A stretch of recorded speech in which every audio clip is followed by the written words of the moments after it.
أعوذ بالله من الشيطان الرجيم رب اشرح لي صدري ويسر لي أمري واحلل عقدة من لساني يفقهوا قولي قابل صد احترام سامعین کرام، السلام علیکم ورحمۃ اللہ وبرکاتہ۔ آج کی نظم کا عنوان ہے حضور رسالت معاب۔ ایک بادشاہ مسجد میں ایک تقریب ہو رہی تھی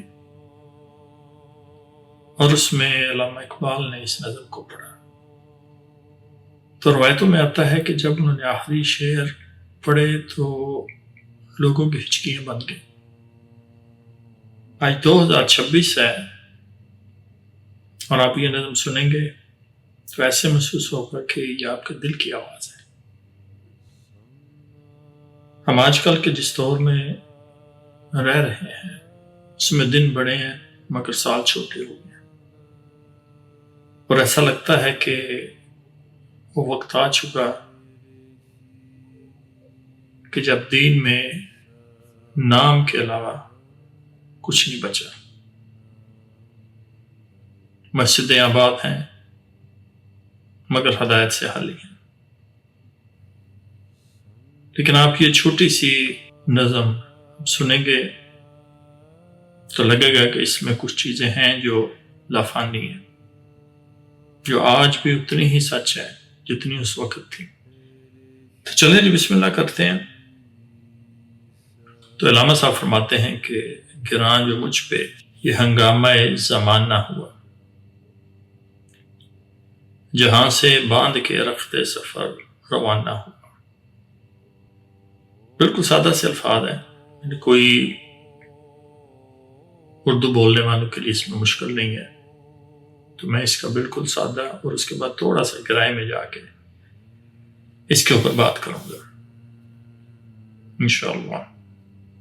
تو سادہ سا مفہوم یہ ہے کہ علامہ صاحب کہہ رہے ہیں کہ جب زمانے کے شور و ہنگامے، اس کی مشکلات اور فتنوں کا بوجھ بہت زیادہ ہو گیا، تو میں جہاں سے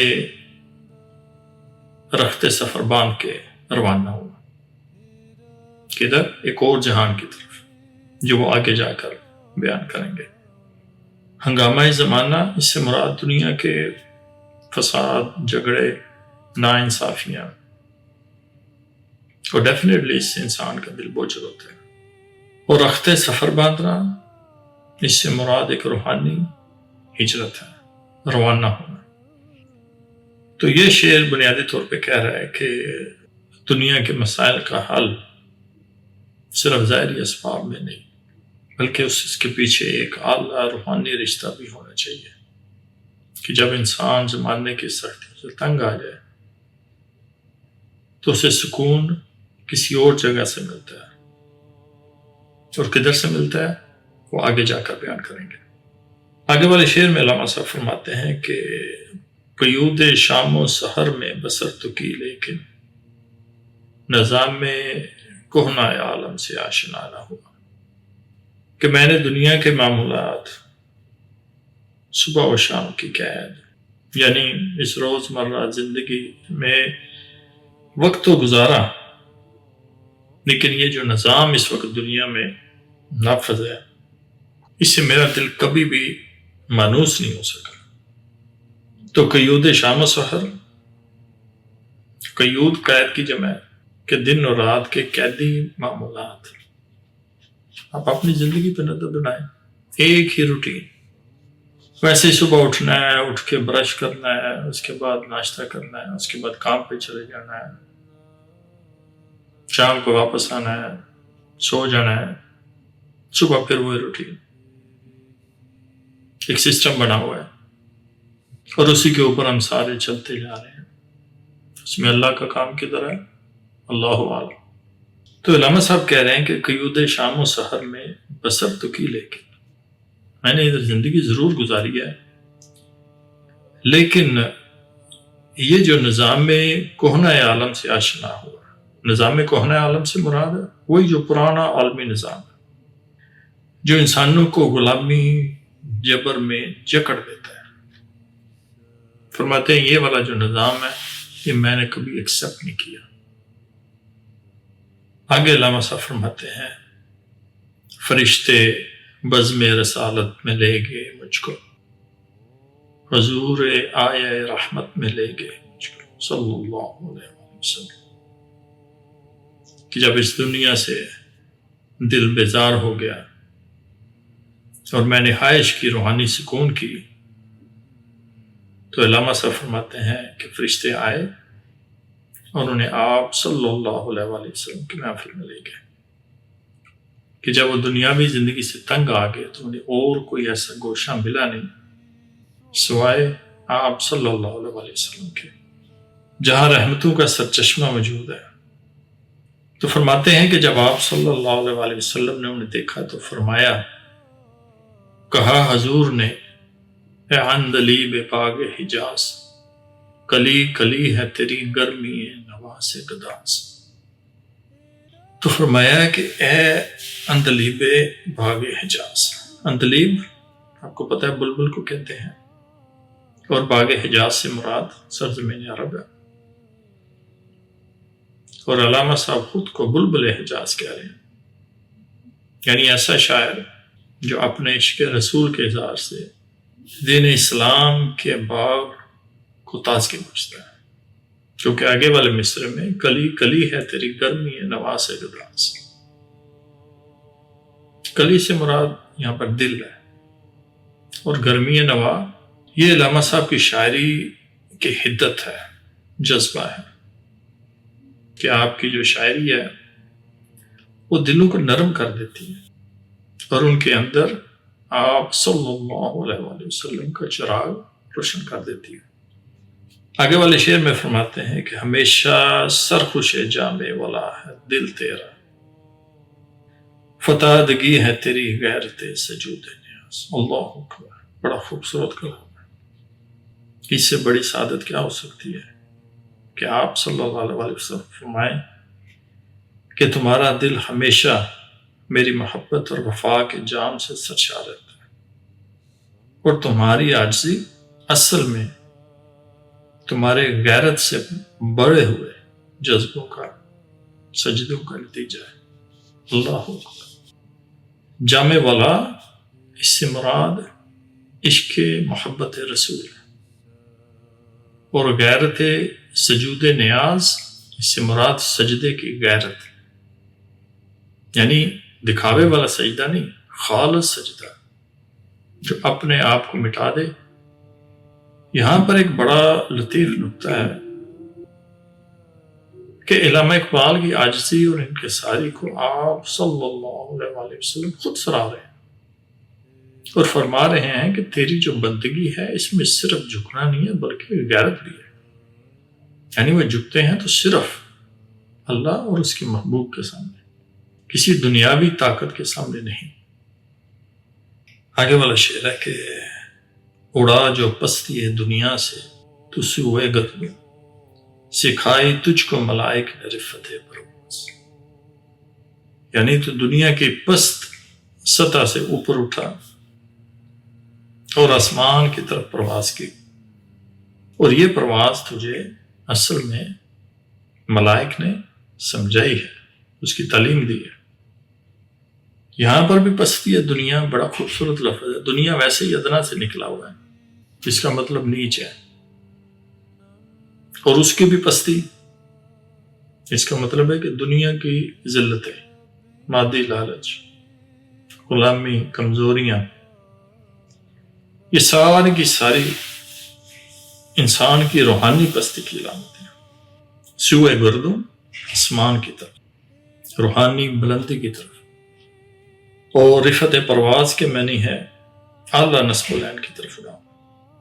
جو علامہ صاحب کہتے ہیں کہ جب انسان دنیا کے اس ذلت برے ماحول اور مادیت سے اوپر اٹھتا ہے تو پھر اللہ کے فرشتے اس کی رہنمائی کرتے ہیں۔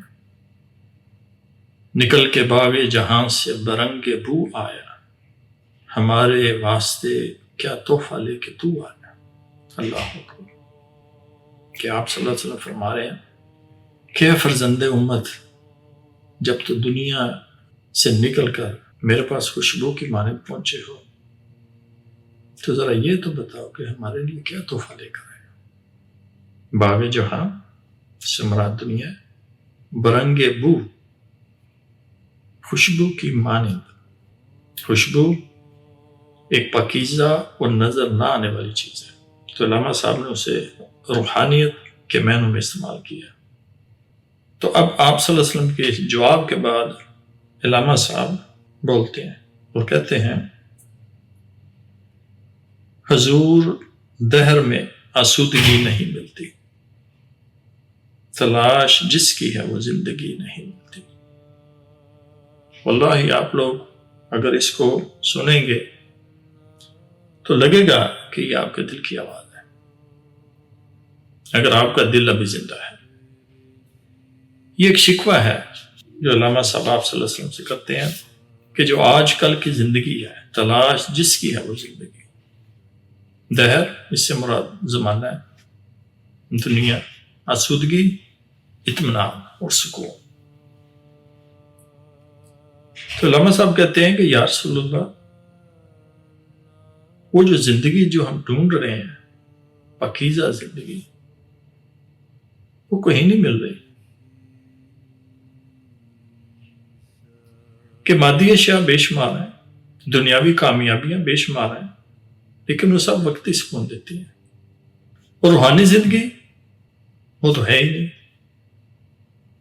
تو بیسیکلی علامہ صاحب فرما رہے ہیں کہ یا رسول اللہ، دنیا میں سکون اور راحت ختم ہو چکی، اور جس زندگی کی تلاش ہے، جو حقیقی زندگی ہے، وہ اس دنیا میں میسر نہیں رہی۔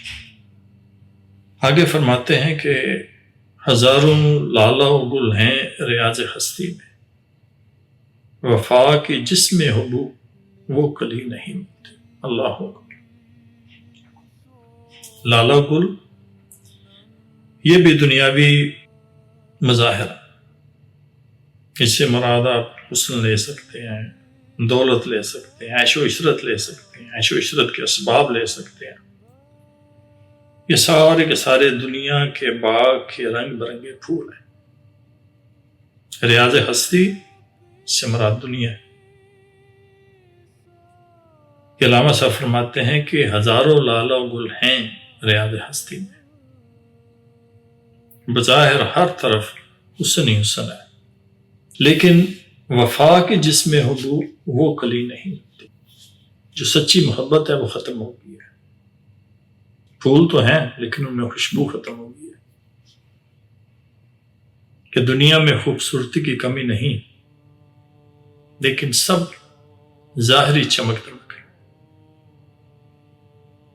اور وہ جو اصلی خوشبو تھی، جو روح کو معطر کرنے والی چیز تھی، وہ ختم ہو گئی ہے۔ اگر تھوڑا سا گہرائی میں جا کے دیکھیں تو بیسیکلی وہ کہہ رہے ہیں کہ یہ آج کل کی جو مسلمان کی عادت ہے اور معاشرہ، یہ اپنی وفا کو کھو چکا ہے۔ امت میں وہ جو ایک الفت ہوتی تھی، جو محبت ہوتی تھی، وہ کمزور ہو چکی، اور وہ بوئے وفا جس نے اسلام کو زندہ کیا تھا، وہ اب اس معاشرے میں نہ پائے۔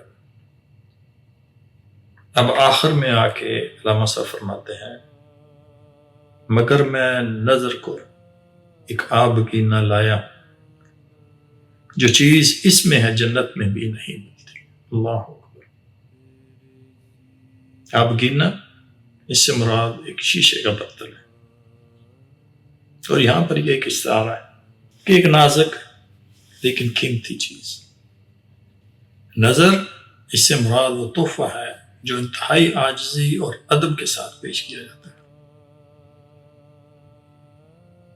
کہ علامہ صاحب عرض کرتے ہیں کہ یا رسول اللہ صلی اللہ علیہ وسلم، لیکن ایک چیز ہے دنیا میں جو میں آپ کی نظر لے کر آیا، ایک آبگینہ ہے، بڑا نایاب، اور یہ ایک ایسی چیز ہے جو جنت میں بھی میسر نہیں ہے۔ اس وقت ان علماء اور سننے والوں کا ہوا، جو سامعین کا جو ایک کانفرنس میں میرا گمان ہے کہ یہ بات سے مشہور ہوئی تھی، وہ یہ علامہ صاحب کا کلام سن رہے تھے تو تجسس ہوا کہ وہ ایسی کیا چیز ہے کہ جو جنت میں بھی نہیں ملتی۔ تو جب اس کے بعد علامہ صاحب نے اپنا یہ آخری شعر پڑھا تو لوگ انتہائی اونچی آواز میں ہچکی سے رونا شروع ہو گئے۔ علامہ صاحب فرماتے ہیں، جھلکتی ہے تیری امت کی آبرو اس میں،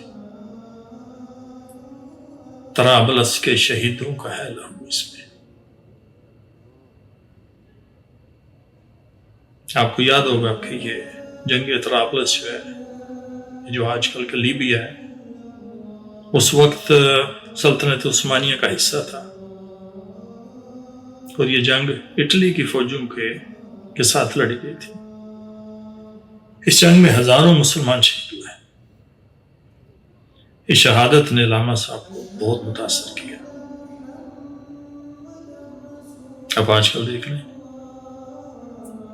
جو غزہ میں غریبوں، بچوں، عورتوں، ہر قسم کے مسلمان کے ساتھ جو کچھ ہوا ہے، تو علامہ صاحب کہتے ہیں کہ یا رسول اللہ، میں ایک ایسی چیز لے کر آیا ہوں آپ کے پاس، طرابلس کے شہیدوں کا۔ اس کا مطلب کیا ہے؟ سادہ سا مطلب یہ ہے کہ یا رسول اللہ، اس تحفے میں آپ کی امت کی غیرت جھلک رہی ہے۔ آج بھی ایسے سربراہ ہیں جو آپ کے دین کے لیے اپنی جانیں دے رہے ہیں۔ ابھی دنیا سرفروشوں سے خالی نہیں ہوئی۔ یا رسول اللہ، اگرچہ امت غلامی اور زوال کا شکار ہے، لیکن ابھی بھی اس کے اندر ایسے پاگل لوگ ہیں جو قربانی کا جذبہ رکھتے ہیں، اور یہ شہداء ہیں جنہوں نے امت کی غیرت کو زندہ رکھا ہے۔ جو علامہ صاحب یہ خون حضور صلی اللہ علیہ وسلم کی خدمت میں پیش کرتے ہیں تاکہ ثابت ہو کہ امت ابھی زندہ ہے، اور اس کے اندر ابھی بھی وفا اور قربانی کی روح زندہ ہے۔ وما علینا الا البلاغ المبین۔